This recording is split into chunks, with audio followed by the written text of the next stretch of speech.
அனைவருக்கும் வணக்கம். இந்த பதிவில் நம்ம எதை பற்றி பார்க்க போகிறோம்னு தெரிஞ்சுக்கிறதுக்கு முன்னாடி மறக்காமல் நம்ம சேனலை சப்ஸ்கிரைப் பண்ணிக்கோங்க. கூடவே பெல் பட்டனையும் கிளிக் பண்ணிவிட்டு ஆளுங்கிற ஆப்ஷனை கொடுத்துட்டிங்கன்னா நான் போடுற வீடியோக்கள் எல்லாமே மிஸ் ஆகாமல் நோட்டிஃபிகேஷனில் வந்துடும். நம்மளில் நிறைய பேர்த்துக்கு நிறைய விதமான விருப்பங்கள் இருக்கும் இல்லையா? எல்லாமே நடக்கணும் அப்படின்னு தான் விரும்புவோம். அதிலும் ஒரு குறிப்பிட்ட சில வேண்டுதல்கள் எல்லாம் எவ்வளவோ பரிகாரங்கள் செஞ்சும் பழிக்கலை அப்படிங்கிற ஒரு மனவேதனையும் நமக்குள்ளே இருக்கும். அது எதுவாக வேணாலும் இருக்கலாம்.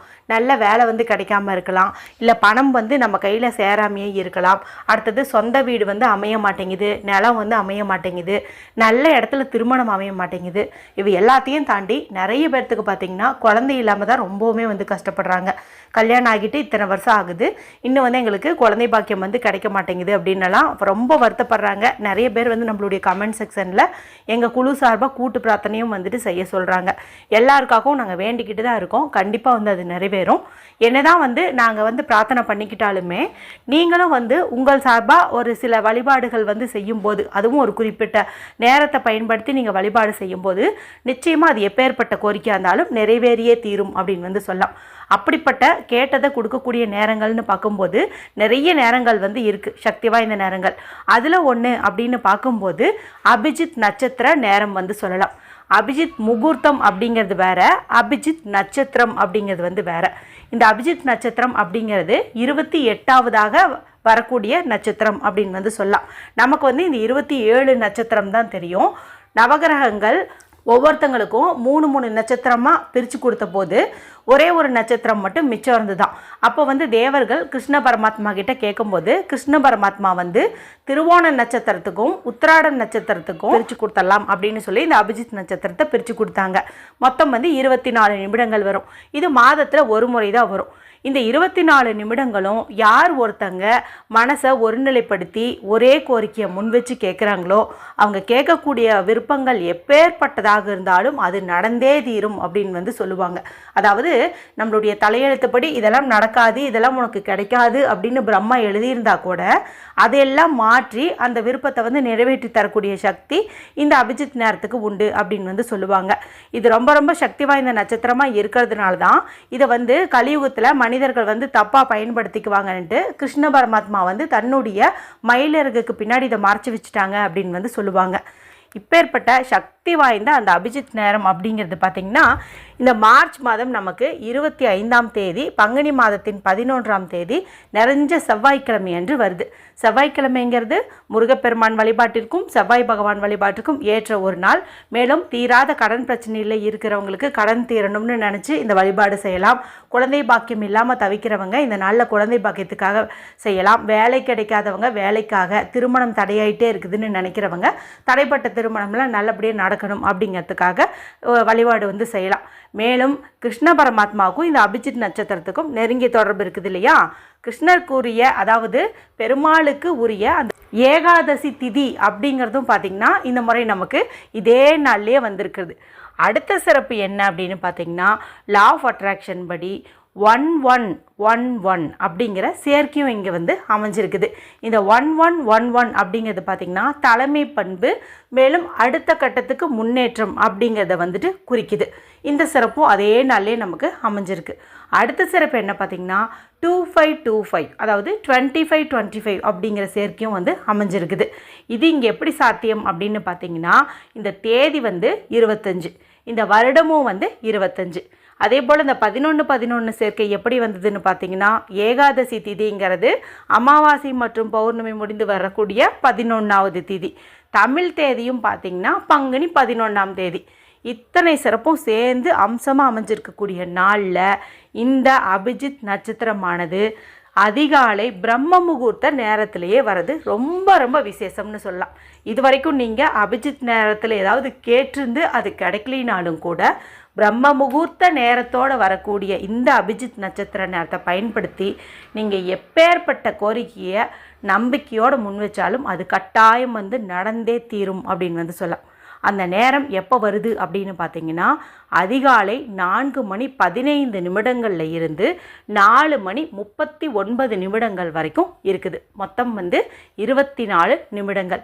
இந்த கோல்டன் 24 மினிட்ஸை யார் ஒருத்தங்களுமே வந்துட்டு மிஸ் பண்ணிடாதீங்க. ஏன்னா சாதாரணமாகவே பிரம்ம முகூர்த்த நேரத்தில் கேட்டது கிடச்சிரும். இது கூட இந்த அபிஜித் நேரமும் சேர்ந்து இருக்கிறதுனால அதிர்ஷ்டசாலிகள் யாருமே வந்துட்டு இந்த டைமை மிஸ் பண்ணிடாதீங்க. இந்த 24 நிமிடத்துலையும் பூஜை அறையில் நீங்கள் விளக்கேற்றி வச்சு கிருஷ்ண பரமாத்மாவையும் அன்றைக்கி செவ்வாய்க்கிழமை நாளாக இருக்கிறதுனால முருகப்பெருமானையும் தாராளமாக வந்துட்டு வழிபாடு செய்யலாம்.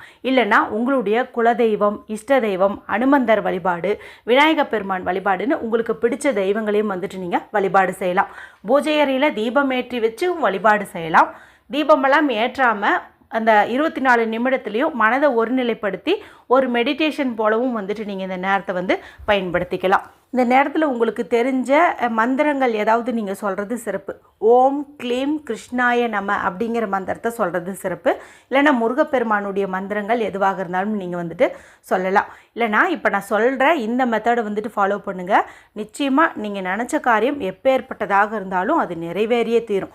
அதுவும் இது ஒரு துண்டு உங்களுடைய கையில் வச்சுக்கிட்டு என்ன கேட்டாலும் அது கட்டாயம் வந்து கிடைத்தே தீரும் அப்படின்னு வந்து சொல்லலாம். ஒரு சில பொருட்களுக்கு நம்ம என்ன சொல்கிறோமோ அதை வந்து உட்கிரகிச்சிக்கக்கூடிய சக்தி நம்மளுடைய கோரிக்கையை நிறைவேற்றக்கூடிய சக்தியும் உண்டு.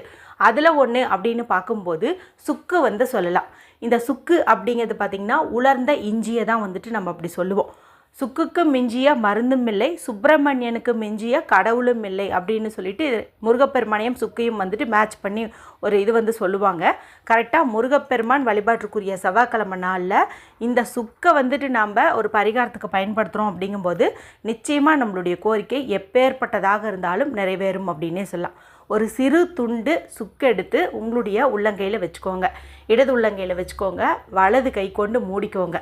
யாருக்கிட்டையும் பேசாமல் அமைதியாக மனதை ரிலாக்ஸ் பண்ணிவிட்டு பூஜை அறையிலையோ இல்லை உங்களுடைய ஹால்லையோ ஒரு விரிப்பு விரித்து வச்சு உட்காந்துக்கோங்க. கிழக்கு பக்கம் ஈஸ்ட் ஃபேஸிங் பார்த்த மாதிரி உட்காந்துக்கோங்க. முதுகு தண்டை நேராக வச்சுக்கோங்க. என்ன கோரிக்கை வந்து உங்களுக்கு இந்த மாதம் அபிஜித் நட்சத்திரத்தில் கேட்கணும், எது வந்து நடக்கணும், அதாவது சீக்கிரமாக வந்து எனக்கு நடக்கணும்னு ஏதாவது ஒரு விருப்பம் இருக்கும் இல்லையா, அதில் ஒரு விருப்பத்தை மட்டும் நீங்கள் இந்த முறை வந்து கேளுங்க. மாதம் இந்த அபிஜித் நட்சத்திரம் வந்துட்டே தான் இருக்கும். அதனால் ஒவ்வொன்றா நம்ம ஒவ்வொரு மாதமும் நிறைவேற்றிக்கலாம்.